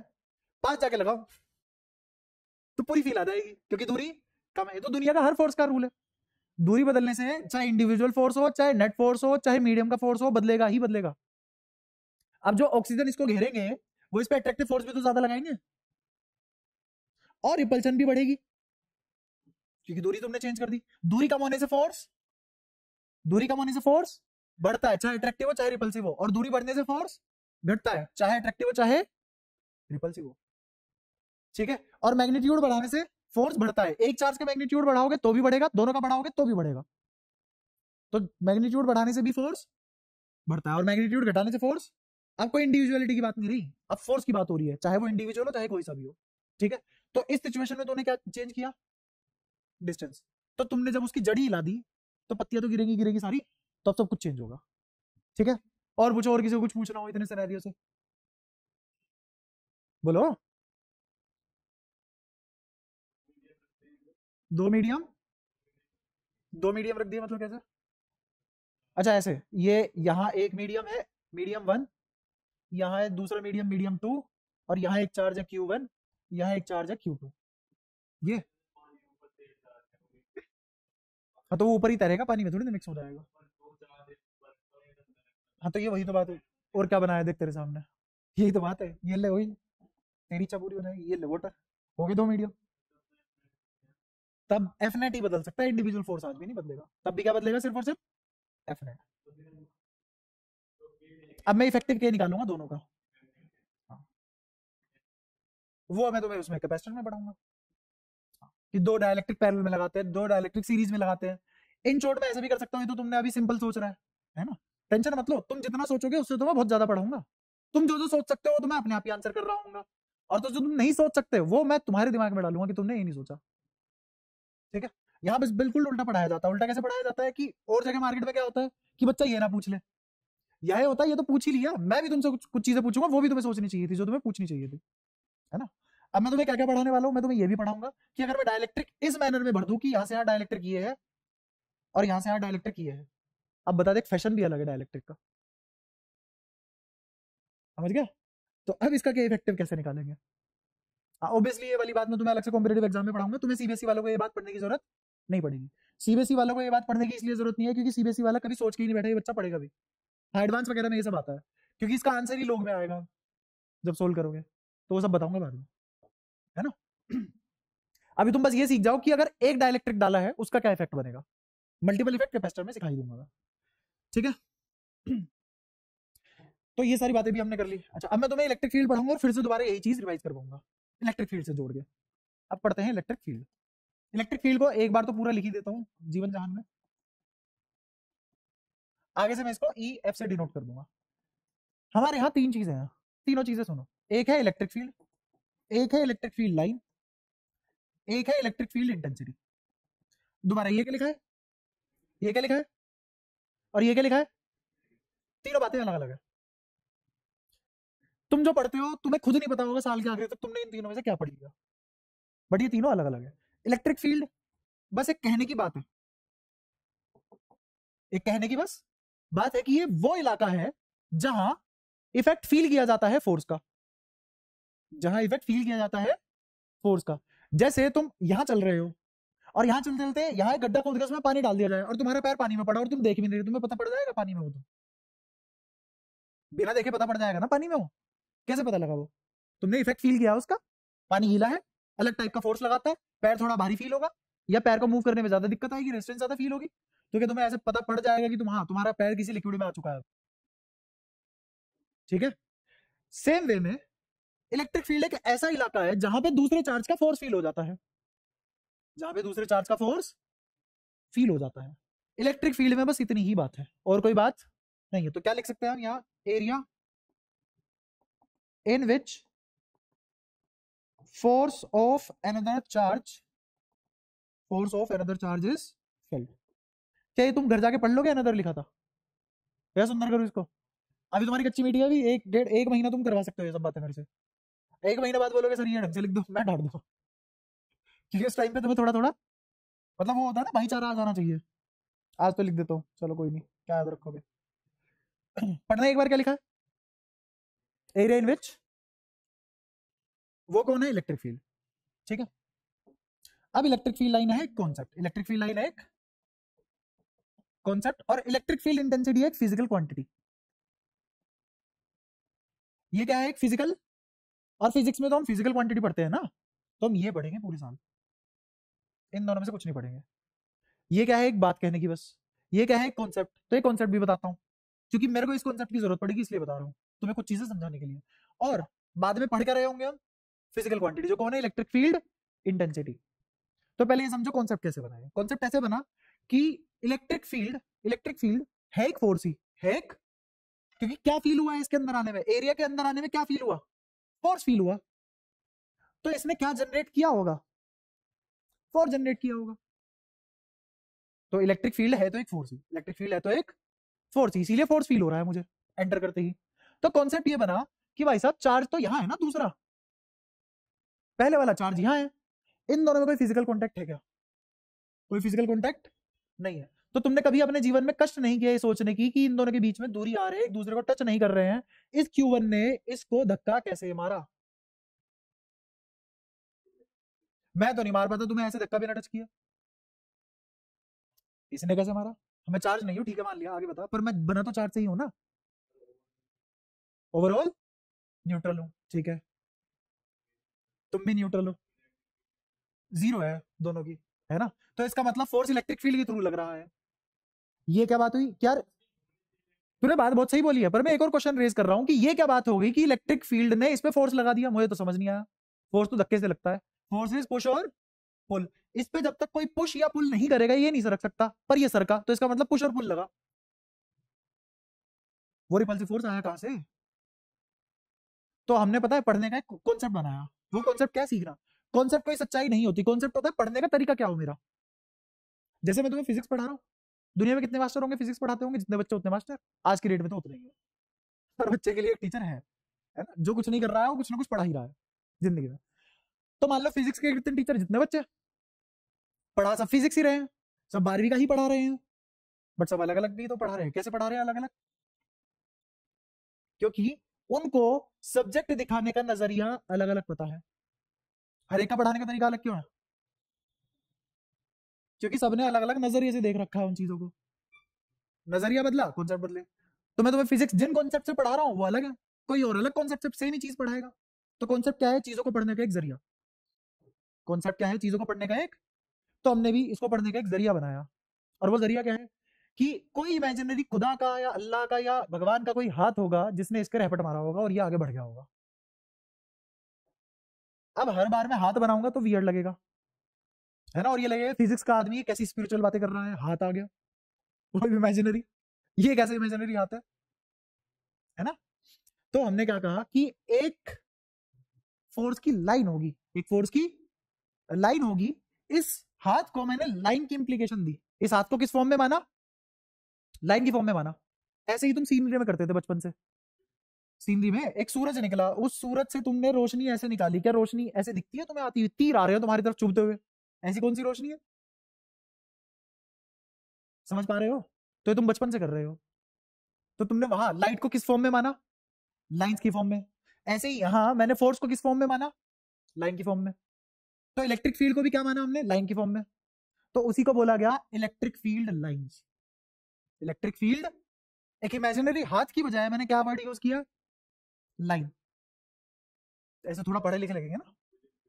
हाँ, तो अगर कोई मेरे से पूछे कि इस Q1 ने ऐसा क्या किया बिना कॉन्टेक्ट पे इस पे फोर्स लग गया, तो मैं नहीं आता था, सच में नहीं आता था, मुझे नहीं आता, किसी को भी नहीं आता, ना किसी को आ पाएगा कभी भी। बट ईगो भी तो नाम की कोई चीज होती है, हमने एक्सेप्ट नहीं किया हमें आता है या नहीं आता, तो हमने कहा क्यों नहीं आता, आता है, और हमने पागल बनाना शुरू कर दिया। एक इमेजिनरी लाइन आई, उसने इसको धक्का मार दिया, तो उसको हमने क्या बोला, एक कॉन्सेप्ट है ना। जैसे मैंने खुद का पागल बनाया समझने के लिए, ऐसे तुम्हारे भी पागल बना दिया समझने के लिए, ठीक है। तो तुम्हें अब ऐसा फील हो रहा है कि हमारे पास तो लॉजिक है कि कैसे फोर्स लगा, है ना, बट असलियत में अभी भी हमारे पास कोई लॉजिक नहीं है कि बिना कॉन्टेक्ट के ऐसा क्या किया इसने स्पेस में कि इस पे फोर्स लगा दिया, इसका हमारे पास कोई जवाब नहीं है। बट ईगो ऐसी है कि हम नहीं मान सकते, हमारे पास जवाब नहीं है, तो हमने एक लाइन बनाई और उसको बोला ये वो फोर्स है जो इस पे लग रहा है हवा में, तो उसको क्या नाम दिया गया, इलेक्ट्रिक फील्ड लाइन। अगेन ये सब बातें मैं वर्ड में नहीं लिख सकता, तो मैं समझा ही सकता हूं, इसीलिए मैंने यहाँ पे क्या लिख के छोड़ा है, सिर्फ एक कॉन्सेप्ट है, कौन, इलेक्ट्रिक फील्ड लाइन महज एक कॉन्सेप्ट है।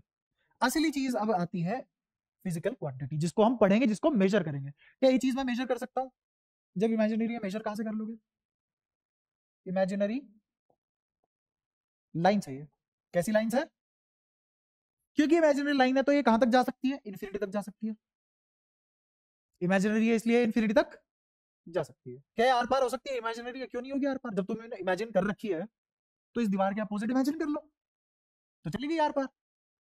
इमेजिनेशन क्योंकि लिमिट थोड़ी ना है।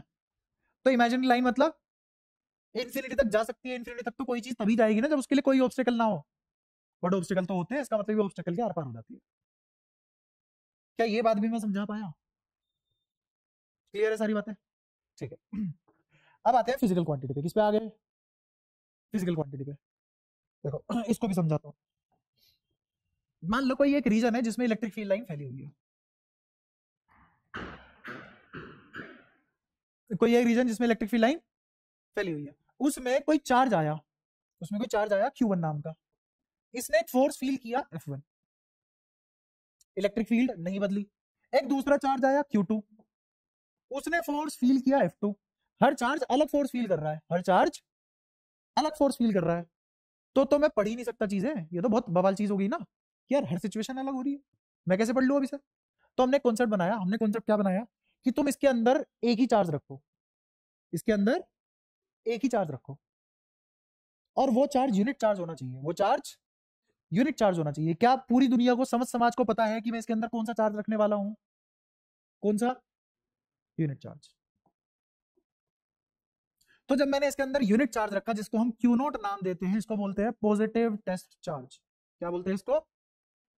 Positive test charge. और कैसा? यूनिट। तो यूनिट पॉजिटिव टेस्ट चार्ज, नाम क्या पड़ा इसका? Unit positive test charge. अगर मैंने इसमें यूनिट पॉजिटिव टेस्ट चार्ज रखा तो ये कुछ फोर्स फील करेगा, मैंने दूसरा यूनिट टेस्ट चार्ज रखा तो भी तो ये सेम ही फोर्स फील करेगा ना। तो मैं क्या निकालने जा रहा हूं? मैं निकालने जा रहा हूं force on this test charge, force on, और ये चार्ज खुद कितना है? एक यूनिट, खुद कितना है? तो ये फोर्स जो फील करेगा वो क्या होगा? के, किसी क्यू ने ये इलेक्ट्रिक फील्ड जनरेट किया होगा ना, इस रीजन में किसी क्यू ने जनरेट किया होगा इलेक्ट्रिक फील्ड, के क्यू, और इसने कितना फोर्स फील किया है? तो फोर्स तो ऐसे ही निकालते हैं, product of magnitude of two charges into के, और डिवाइडेड बाय बीच की सेपरेशन। तो मान लो इस चार्ज और इस चार्ज के बीच की दूरी आर है, तो नीचे क्या आ जाएगा? R square. ठीक है, ये क्या निकाल रहा हूं मैं? Force on unit positive test charge. ठीक है, कोई दिक्कत? ये जो क्यू है इसकी वैल्यू क्या है? 1। तो फोर्स क्या आ गया? बट अब देखने में ऐसा नहीं लग रहा कि इसमें से एक चार्ज गायब है, और इसकी यूनिट भी बदल चुकी है, अब कूलम्ब स्क्वायर की जगह सिर्फ कूलम्ब आ रहा है। तो ऐसी चीज को हमने नाम दिया इलेक्ट्रिक फील्ड। क्या नाम दिया? और अगेन, ये इलेक्ट्रिक फील्ड है या इलेक्ट्रिक फील्ड लाइन है या इलेक्ट्रिक फील्ड इंटेंसिटी है? क्योंकि मेजर तो इलेक्ट्रिक फील्ड इंटेंसिटी को ही कर पाएंगे ना, तो ये कहलाई गई इलेक्ट्रिक फील्ड इंटेंसिटी। तो इसको मैं एक अलग नजरिए से भी डिफाइन कर सकता हूं। कैसे? मैंने कहा force per unit charge, force per unit charge is electric field, force per unit charge is electric field. बिल्कुल ऐसा ही है जैसे टॉफी बांटने वाला सीन। जैसे मैंने कहा कि मेरे पास 100 बच्चे हैं और 400 टॉफी है, यही बांट रहे हो तुम पिछले कई सालों से। कितनी टॉफी है मेरे पास? बच्चे कितने हैं? तो 400 टॉफी मिली है 100 बच्चों को।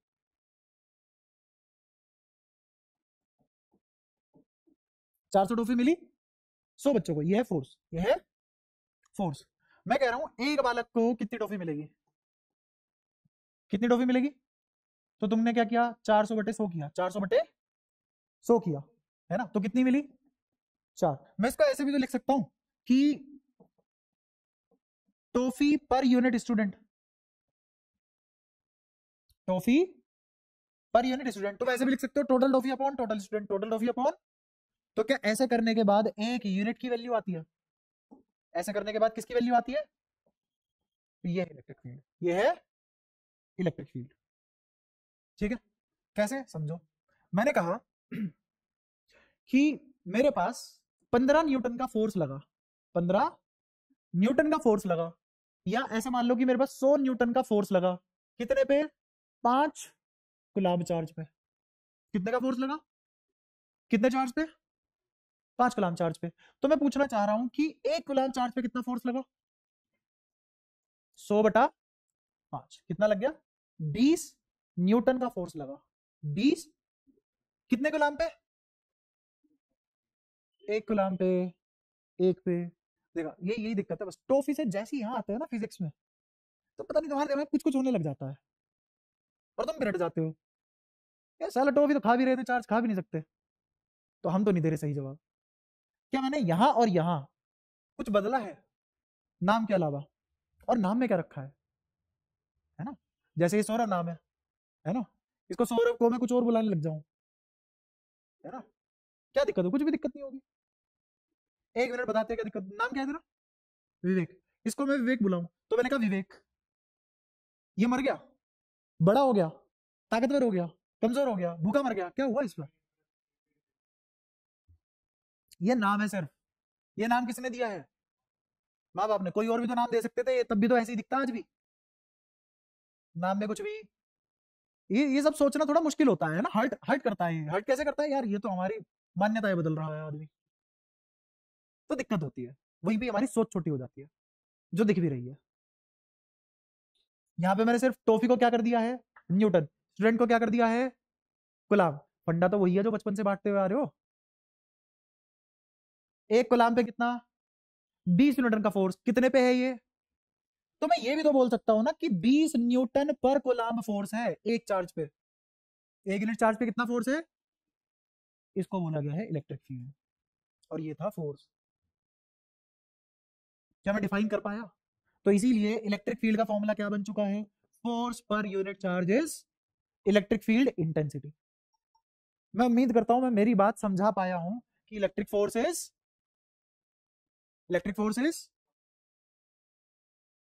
Electric field into charge. मैंने कुछ अलग तो नहीं करा? आओ देखो इधर, मैंने तुमसे पूछा फोर्स, तो इलेक्ट्रिक फील्ड इनटू चार्ज। ठीक है, चलो इसका एग्जांपल लेता हूं। एग्जांपल क्या लिया मैंने? तुमसे कहा 100 न्यूटन 5 कूलम पे है, तो 1 कूलम पे कितना? 20 न्यूटन। तो 3 कूलम पे कितना? कैसे निकाला? बोल के बताओ कैसे निकाला। इंटू करवाओ, किसकी किससे इंटू की है? 3 कूलम की किससे इंटू की है तुमने? किससे? 20 न्यूटन पर कूलम से, है ना? कूलम से कूलम कट गया, 3 इंटू 20 कितना आया? ये क्या था? क्यू। ये क्या था? यही तो अप्लाई कर रहे हो तुम। E। और कितना आया? 60 न्यूटन। क्या ये फॉर्मूला और ये फॉर्मूला साफ साफ मैच होता हुआ दिख रहा है? तो 12वीं में इलेक्ट्रिक फील्ड पढ़ने का मतलब यही है कि अगर तुम्हें फोर्स आता है तो बस तुम्हें टॉफी बांटनी थी, है ना? ऐसा नहीं है दुनिया से बड़ा कॉन्सेप्ट हो गया, बहुत हाई फाई चीज है। कोई हाई फाई चीज नहीं है, आसानी चीज है, बस पढ़ा नहीं तुमने कभी उस तरीके से कि हाँ बहुत आसान थी। तो फिजिकल क्वांटिटी जो इलेक्ट्रिक फील्ड इंटेंसिटी हम पढ़ेंगे, जो वेक्टर क्वांटिटी होगी, क्योंकि फोर्स भी वेक्टर थी, और किसी भी वेक्टर को स्केलर से मल्टीप्लाई या डिवाइड करते हैं तो आंसर क्या आता है? वेक्टर। चार्ज कैसा है? स्केलर। और फोर्स कैसा है? तो वेक्टर अपॉन स्केलर इज, तो इलेक्ट्रिक फील्ड भी, तो इलेक्ट्रिक फील्ड वेक्टर क्वांटिटी है, और किसके बराबर होती है? एफ अपॉन क्यू, मतलब 1/4 pi epsilon nought capital Q by R square. सारी बातें समझ में आती है? तो तुम्हारा इलेक्ट्रिक फील्ड भी क्लियर, इलेक्ट्रिक फील्ड भी क्लियर। अब इलेक्ट्रिक फील्ड क्यों पढ़ते हैं समझाता हूं। जैसे हमने यहां क्यों निकाला एक बच्चे को कितनी टॉफी मिली? क्योंकि अगर मेरे को 100 की जगह 150 बच्चों को टॉफी बांटनी पड़ जाती है और एक को 4 मिलनी है, तो कितनी टॉफी लाता घर से? 600। ये कैसे पता लगा तुम्हें 600? क्योंकि तुम्हें 1 यूनिट की वैल्यू पता है। तो खुद सोचो, मेरे को 1 यूनिट की वैल्यू ज्यादा काम की है या ये इन्फॉर्मेशन ज्यादा काम की है? इन दोनों में से कौन सी इन्फॉर्मेशन ज्यादा काम की है, ए या बी? बी। ऐसे ही सिमिलरली यहां जाओ, मेरे को बताओ इसमें से कौन सी इंफॉर्मेशन ज्यादा काम की है मेरे, ए या बी? बी। ऐसे ही मेरे को इसमें बताओ मेरे पास कौन सी इंफॉर्मेशन ज्यादा काम की होगी, ये या ये? बी। तो इसीलिए यूनिट चीजों पे वैल्यू निकालना ज्यादा काम का होता है, क्योंकि मुझे एक साथ 2 इंफॉर्मेशन मिलती है। ठीक है, तो मैं अब एक सवाल पूछता हूं तुमसे एग्जाम्पल के नाम पे। सवाल वही है कि मान लो इस कमरे में 50 न्यूटन पर कूलम का इलेक्ट्रिक फील्ड है। कितने का? पर कूलम का इलेक्ट्रिक फील्ड है।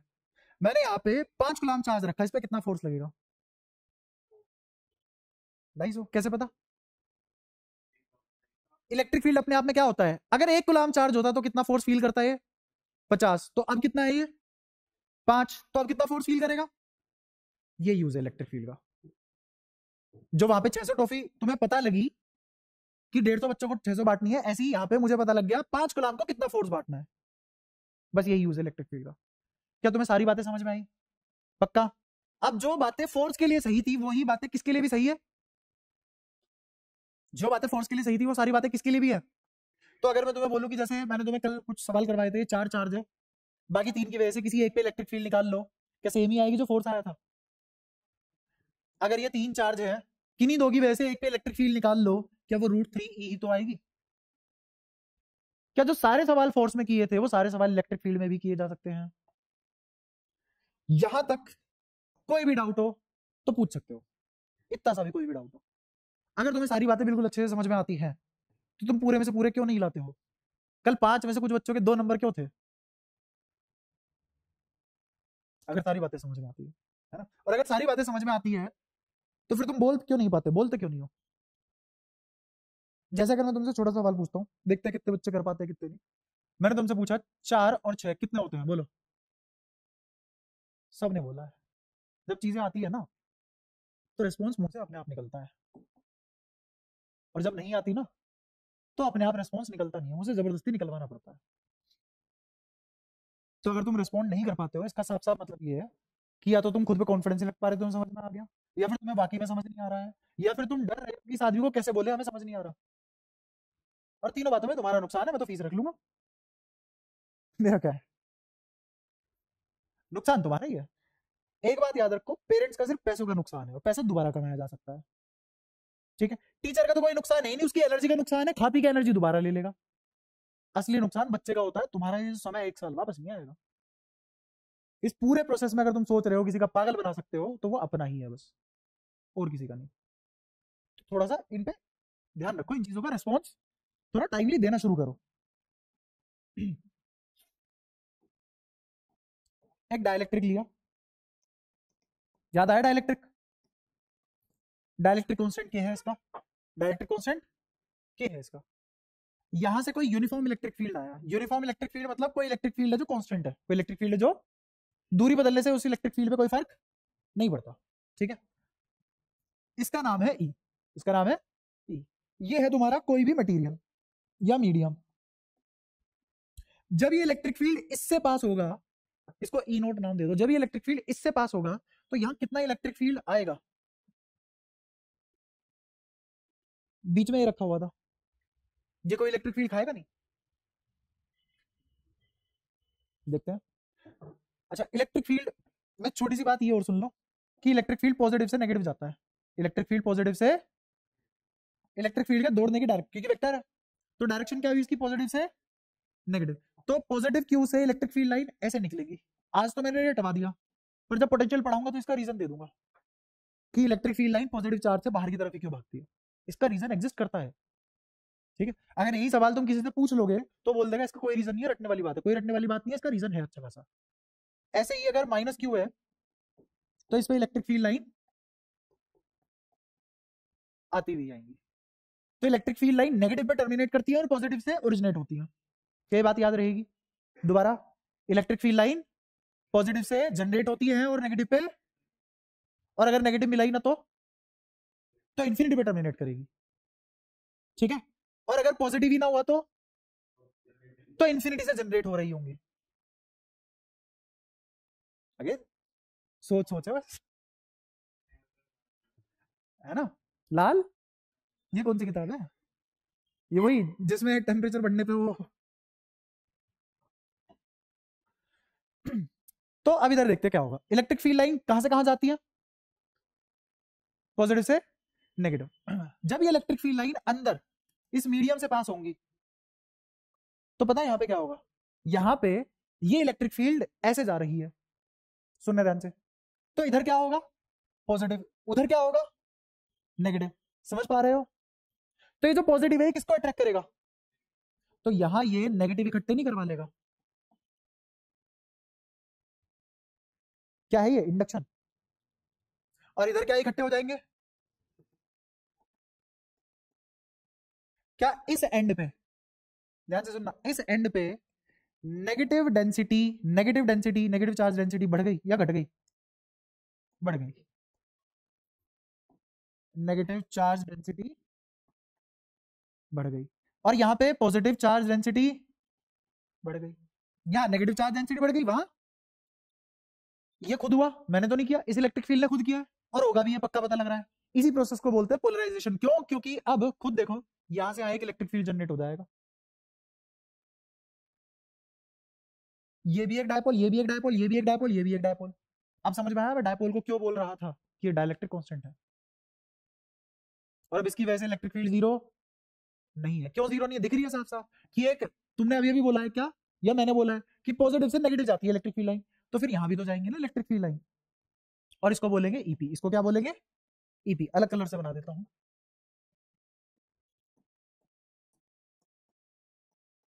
इसको क्या बोला जाएगा? ईपी। और ये क्या है?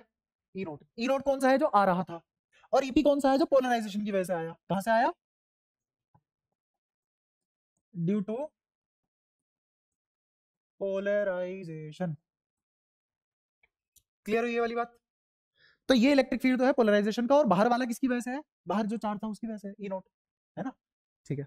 अब मैं ये कहना चाह रहा हूं कि जो बाहर इलेक्ट्रिक फील्ड आया, क्या वो घट के नहीं आएगा? क्योंकि उसके अपोजिट एक ईपी है। Again right to left, left to right बताना, ई नोट की डायरेक्शन कहां से कहां है, और ईपी की डायरेक्शन, तो दोनों अपोजिट है ना, तो जब जुड़ेंगे एक दूसरे को काटेंगे, तो काटेंगे तो ई नोट घटेगा, तो यहां कितना आएगा इलेक्ट्रिक फील्ड? ई नोट माइनस ईपी, जो कि गलत है, बाहर ई नोट ही आएगा। अब मैं फिर से मेरी बात रखता हूं, इलेक्ट्रिक फील्ड है तो फोर्स ही, क्या ये इंडिविजुअल चार्जेस का था? सुनते रहो अभी। और जो ये ईपी था, ये भी इंडिविजुअल चार्जेस का था, तो ई नोट बदल सकता है क्या? ईपी बदल सकता है क्या? कौन बदला फिर? तो जो अब अंदर इन दोनों का नेट कॉम्बिनेशन होगा, जो इन दोनों का नेट कंट्रीब्यूशन होगा अंदर की साइड, वो लिखा जाएगा कितना? ई नेट बराबर ई नोट माइनस ईपी। बोलो समझ आया कि नहीं आया? हाँ,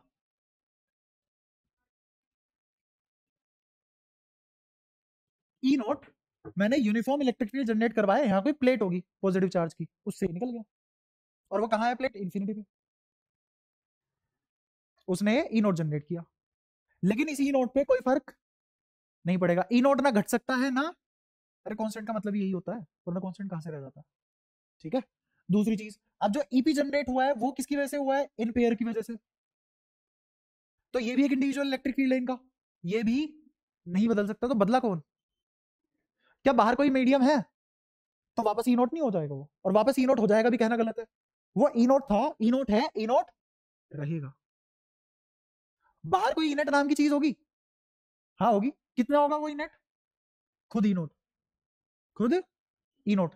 अच्छा, अंदर पोलराइजेशन इलेक्ट्रिक फील्ड ईपी, है ना? और जो बाहर से इलेक्ट्रिक फील्ड आ रहा था वो ई नोट।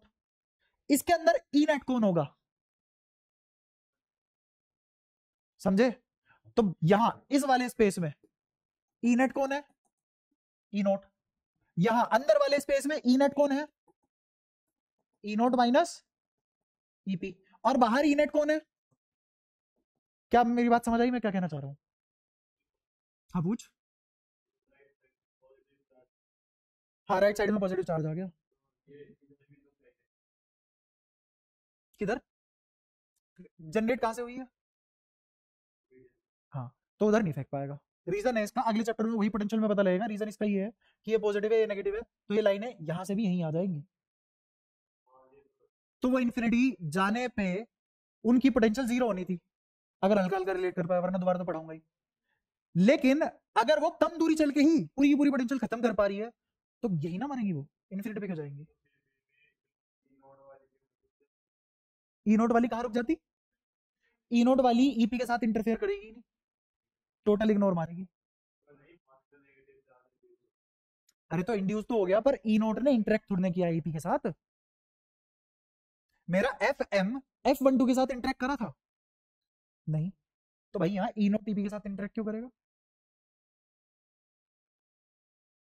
अगेन मैं क्या चीज पढ़ा रहा हूँ, पूरे चैप्टर की सबसे खास बात यही है, ये पूरे चैप्टर की सबसे मुश्किल चीज है। अगर तुम यहां से अपनी गाड़ी समझ के निकाल लेते हो, तो आगे पूरे चैप्टर में कोई दिक्कत नहीं है तुम्हें, सब आसान है इसके बाद सब। सब ऐसा होगा, कहा सुना समझ आ गया, कहा सुना समझ आ गया। सबसे ज्यादा लॉजिक और बुद्धि यही मारनी पड़ेगी। क्यों? क्योंकि ये जो हम सोचते हैं, जो हम अपने मन में आंसर बनाते हैं, उसके विपरीत आंसर आते हैं यहाँ, इसलिए थोड़ी सी दिक्कत करती है ये बातें। क्या मैं समझा पाया ये सारी बातें? पक्का? अगेन इसी चीज को यही बोलते हैं ना कि पहले मीडियम एप्सिलॉन नॉट था, एप्सिलॉन एम में आ गए, तो मेरा फोर्स किसी फैक्टर से घटेगा या इलेक्ट्रिक फील्ड किसी फैक्टर से घटेगा, तो मैं क्या ई नेट को ई नॉट बाय के भी तो बोल पाऊंगा। यही तो मैंने पढ़ाया था फोर्स में। बात समझ में आती है? तो ये मतलब होता है डाइलेक्ट्रिक का। ये क्या है? डाइलेक्ट्रिक। तो डाइलेक्ट्रिक इलेक्ट्रिक फील्ड को किसी फैक्टर से घटा देता है किसी मीडियम में। किसको? नेट। कौन से वाले को? नेट इलेक्ट्रिक फील्ड को। तो जो भी हमने आज बातें की है वो सारी की सारी सितारा बातें हैं, और सबसे टफ बातें हमने आज कर ली है। पूरे चैप्टर आसान है, बट जितना मैंने आज पढ़ाया तुम्हें फील आती होगी कि घर जाते ही पढ़ोगे तो सस्टेन हो पाएंगी बातें, वरना अगली क्लास में आओगे मैं तुमसे पूछूंगा, फिर वही मुंह लटका के बैठ जाओगे। अब पूछूंगा जरूर मैं, आदत से मजबूर, है ना? तो ये सारी बातें अच्छे से पढ़ के आना अगली क्लास में, एकदम कंठस्थ होनी चाहिए सारी। और अगली क्लास में जो पढ़ के नहीं आता है, हाँ तेरे को मैं बता दूंगा, सारी की सारी मैंने रिकॉर्डिंग अभी डाली हुई है, इस चैप्टर की ही डाल पाऊंगा, क्योंकि इस चैप्टर के बाद बैच क्लोज कर दूंगा, उसके बाद नया बच्चा मुश्किल ही है। तो जितने भी अभी तक क्लासेस हुई है एक बार देख के आइए अगली क्लास से, तब तुझे फील पता पड़ेगी कि हाँ क्या कैसे पढ़ाया जाता है। इस क्लास से तो कुछ भी जज नहीं कर पाएगा, आज की क्लास में मैं कह रहा हूँ खुद से ही तेरे को कुछ समझ नहीं आया होगा, आया भी नहीं, पता था मेरे को। और जिस मास्टर को ये बताया कि हाँ समझ में नहीं आया, तो इसका मतलब उसे पता है वो क्या करा रहा है। ठीक है, बाकी तुम्हारी छुट्टी। और अब से कोई भी क्विज मिस मत करना। हाँ हाँ हाँ बिल्कुल, ये भी एग्जैक्टली सेम ही चीज है, बस एक चार्ज हटा लिया ना मैंने इसमें से, बाकी तो फोर्स ही रहा ना सब कुछ। हाँ भाई, एक बच्चे को 4 टॉफी मिल रही है तो आज भी वो टॉफी और बच्चे ही ना, तो ऐसी हाथ वो आदत तो फोर्स वाली रहेगी ना इलेक्ट्रिक फील्ड की, एज इट इज।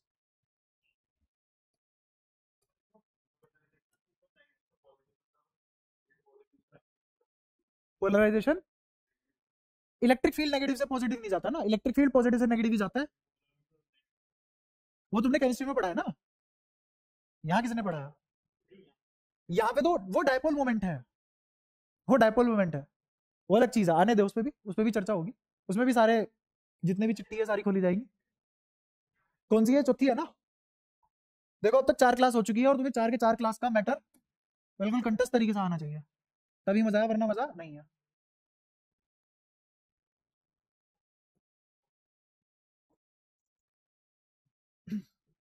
और क्विज आगे से मैं तुम्हें बता के रखूंगा, मिस मत करना, ठीक है? और तो अगली क्लास से आएगा तो पिछली जितनी भी क्लास हुई है, 3 क्लास हो चुकी है, आज की मिला के 4 क्लास हो चुकी है, तो 4 क्लास पढ़ लियो एक बार।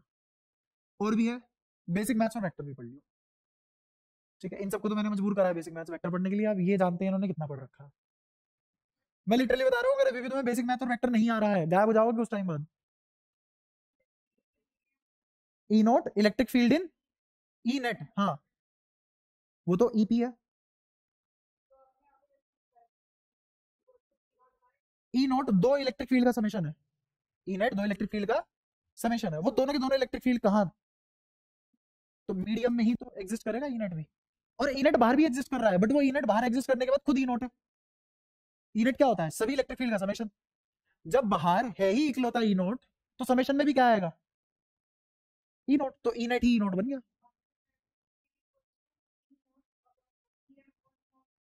ई M upon epsilon, epsilon R किसके बराबर होता है? हाँ बोल बोल बोल, सही तो बोल रही थी। Epsilon M upon epsilon nought, बिल्कुल सही, हाँ ठीक है। आज की क्लास में किसी का कोई भी डाउट? सारी क्लास पूरी समझ आई है एक को छोड़ के? बाकी सब समझ में आया है तो अगली क्लास में जवाब दे देना, क्रिटिकल पार्ट है, अगली बार पूछा जाएगा, ठीक है? बहुत बार बता चुका, होपफुली याद रखोगे तुम।